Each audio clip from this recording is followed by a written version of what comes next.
Welcome to Denmark. My name is Simon and I work as an audiologist for Widex. Today I'm standing outside the Lynge headquarters and I get the chance to meet Laura. She's an expert on the Widex sound and she has got some great updates on what's going on in Momenshire. So come on, join me in.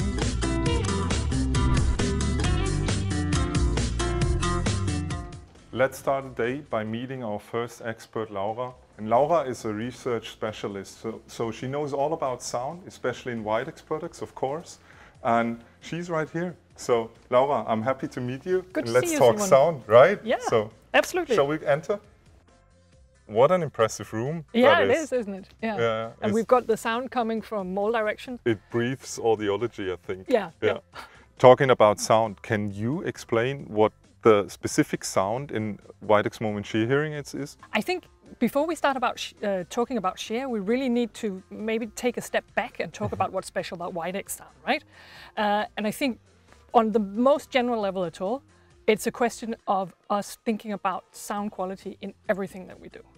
Prioritizing this natural sound that's pure and perfect for the individual ear. And then there's some very central parts of the hearing aid where we really design for optimal sound.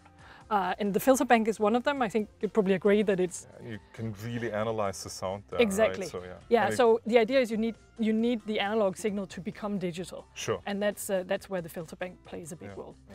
And Widex does that in a specific way. We do what we call a time domain filter bank. We do this time domain which does a lot of good things to the sound quality.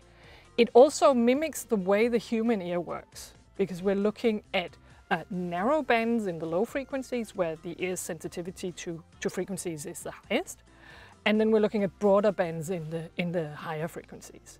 Whereas other ways of doing filter banks might use the same width of filters all the way up. But it's not only about the frequency in a hearing aid, right? So it's also about timing.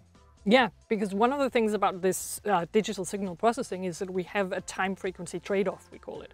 And that means that if you do all these narrow filters all the way along, then you get long processing times. If you do it the Widex way, then you get short processing times for the broader filters and a little bit longer for the narrower filters, which brings our overall time down. And that matters a lot because processing time is a big deal in hearing aids. Can you tell us a little bit more? We've introduced pure sound in Moment hearing aids for the first time, and we of course use it in Momenshire still, but can you give us a little bit of an overview, what we know more of that system Exactly. in terms of research? Yeah, and we're learning a lot about how pure sound works and how delay matters to people. So first of all, it's a sound quality thing.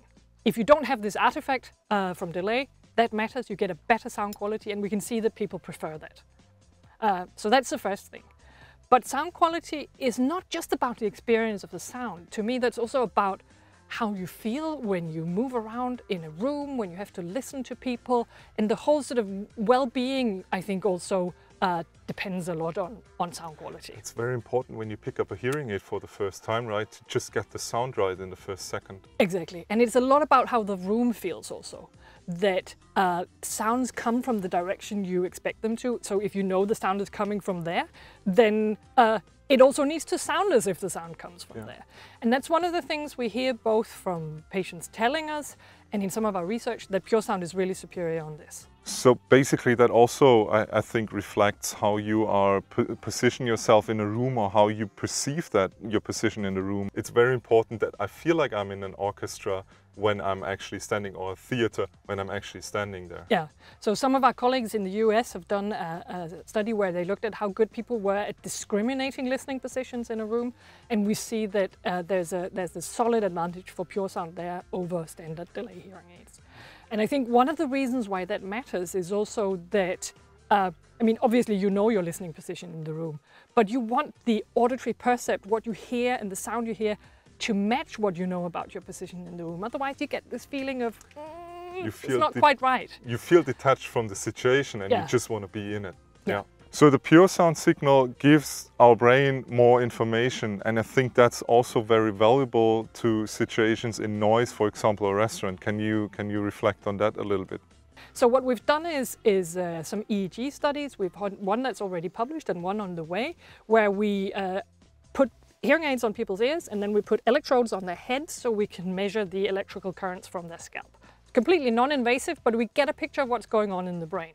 And what we see with pure sound is that the neural response to a speech signal looks a lot more like that speech signal than if you have delay in the hearing aids.